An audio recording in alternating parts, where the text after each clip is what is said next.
What's up, Giants fans, Hub watchers, YouTube subscribers, Twitter and Instagram followers? It's your boy Noname back at it with another New York Giants video. And today we out here.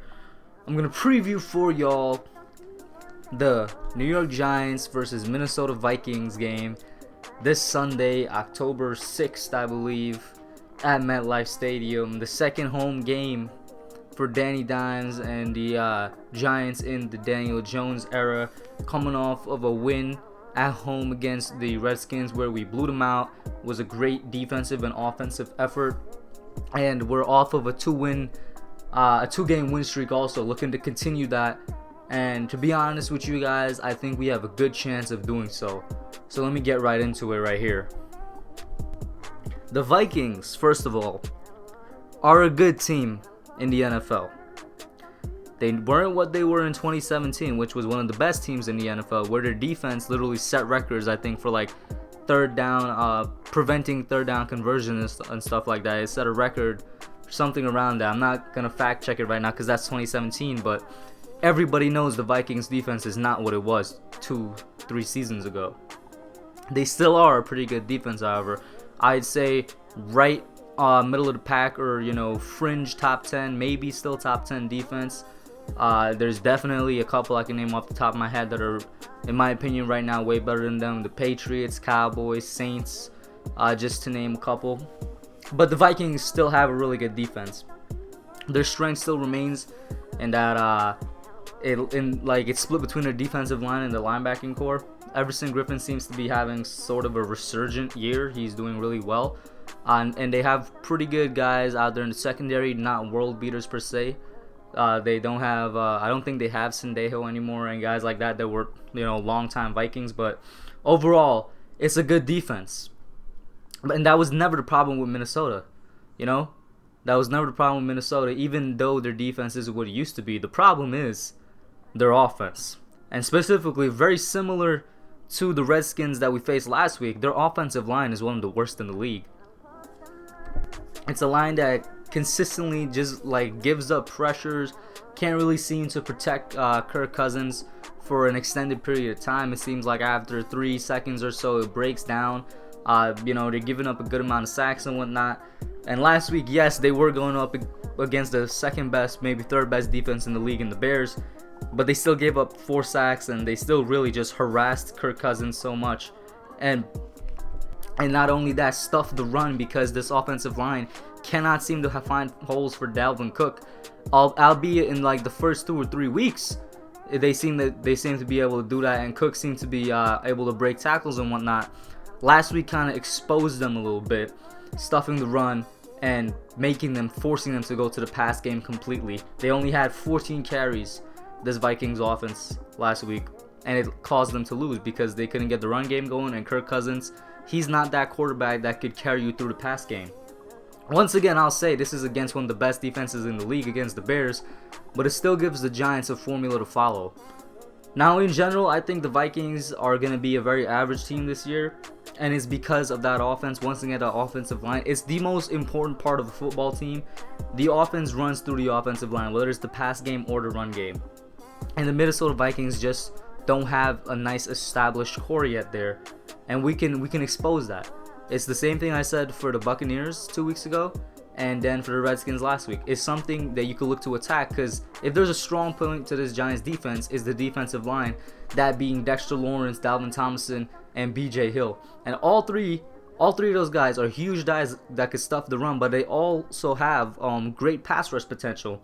Dexter Lawrence last game had I think he had a sack, and the game before that he also had 1.5 or something like that. But he's somebody that I've been saying since we drafted him. He's not just a run-stuffing, a 2-down defensive lineman. He's a 3-down guy that can get pressure up the middle, and he's showing it. There's a reason coaches are out here double-teaming him. Dalvin Tomlinson had a sack last game also. In fact, out of all 3 of our defensive linemen, he's probably the one with the least amount of pass rush potential, but he still showed it last week, getting in both Case Keenum's face and Dwayne Haskins' face, forcing a couple of interceptions. And BJ Hill, we all know from last year, he has yet to show it this year, but last year, dude had the Giants rookie sack record. So I mean, we have defensive linemen that could do both jobs. I believe we'll be able to stuff the run, against Dalvin Cook unless they pitch it outside, and he'll probably be able to get around our linebackers a little bit because, you know, we're pretty much decimated at our middle linebacking core right now. So if they pitch it outside, yeah, they could get a few runs going, but for the most part, I think we'll be able to stuff the run. And when we send our blitzes, I think we'll be able to get to Kirk a couple of times. I want 2 or 3 sacks, just like last week. Like I said, the Bears, an extremely good defense, but they left the blueprint for us. They left the blueprint for us, and it stuffed the run, forced Kirk Cousins to beat you in the pass, and he's not that guy that can beat you in the pass. He can't get the ball down to Thielen and Diggs. I mean, it came to the point where he was out here apologizing to Adam Thielen on TV or something like that. And that's how you know you already have a step up on the guys. There's already some sort of dissension in the locker room where it's like you have to apologize to a guy on TV instead of manning up and going to him yourself. Like, that's just Kirk basically taking an easy way out, showing the media, oh, hey, I'm doing the right thing and whatnot. But you already know there's probably some sort of disagreement, to say the least, between the receivers and Kirk right now, because he hasn't been doing a good job. He's been doing a pretty terrible job since he got there, getting the ball to them, and they're getting frustrated. So we already got to step up on them in that. We already got to step up on them in the fact that they have a terrible offensive line, and that's really what we're going to have to do to beat this team, because even though I think the Giants offense in a couple weeks is going to be, I'm calling it right here, guys, the Giants offense by week, I want to say 8, is going to be one of the most efficient and one of the most electrifying offenses in the league. It's going to be top 10. It's already on its way there. We got one of the best young quarterbacks in the league through 2 games, I'll admit. But sometimes you just see it and you know what you're seeing, man. You just look at this guy, Daniel Jones, and you're like, man, if he can stay healthy and if he could continue to improve at the pace that he's improving, he's going to be something special. But for the most part, let's leave it at that. He's one of the better young quarterbacks in the league. Definitely one of the better rookie quarterbacks in the league right now. Pair him up with 2 of the best possession receivers in the league. We're getting Golden Tate back. Our offense was positively thriving these past 2 weeks with Daniel Jones in there, and now we have a nice, healthy receiving core, knock on wood, with Golden Tate back alongside Sterling Shepard, 2 of the best possession receivers in the league. We got Evan Ingram, who is looking to break that top 5 threshold, maybe even that top 3 threshold, as one of the best tight ends in the league.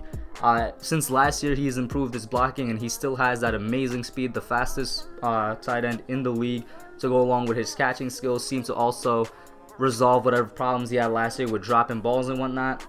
And then whenever we get back Saquon, we'll have the best running back in the league. Pair that all together with, guess what, the most important part, a solid offensive line. The Giants still have a top 15, top 10 offensive line through the first 4 weeks of the NFL season. It's been improved greatly. I can't thank Gelman enough, but that's what ties it all together. A couple years ago in 2017, yeah, we had some of the best weapons in the league, but we couldn't use them because we didn't have an offensive line. Now we have an offensive line, and we have a young quarterback that could sling the ball as well as use his legs. We're going to be one of the best offenses in the league come a couple weeks from now. And this game right here would be the deciding factor, I think, for the rest of our season, both in how the offense will be, but also what the lookout on our season is. I think we have a good chance at winning this game because the Vikings are in a really vulnerable position right now, and we are in a good position of riding a lot of momentum. Our defense performing well. Hopefully they could keep that up, and our offense on the rise. I don't see anything affecting the rise of our offense, but we're in a position to take advantage of a vulnerable Minnesota offense. And if we could stop that offense, you see, it only took 16 points to win the game last week. And to people like to discredit the Giants, saying we got 2 easy wins, but you saw what the Buccaneers did to the Rams last week too. I mean, we beat that team. We beat that Buccaneers team that dropped 55 on the Rams defense. So I think we got a good chance. And I'm going to call it right here. I'm going to say Giants 24, Vikings 21. I think we could really win this game. And if we do actually win this game, guys, book the playoffs a wildcard spot, because it's going to send us on a high momentum spree. The Patriots, I don't know if we're going to win that. But after that, we got a couple easy games and we could jump right back on it if we do lose to the Patriots. But let me not look too far right now. But a win against the Vikings will solidify a lot of things for the Giants. It will solidify them as a true threat in the NFL to every other team. We went on a 3-game winning streak, beating 2 really good teams in the Buccaneers and the Vikings. It will solidify our offense coming up as one of the better ones in the league this year.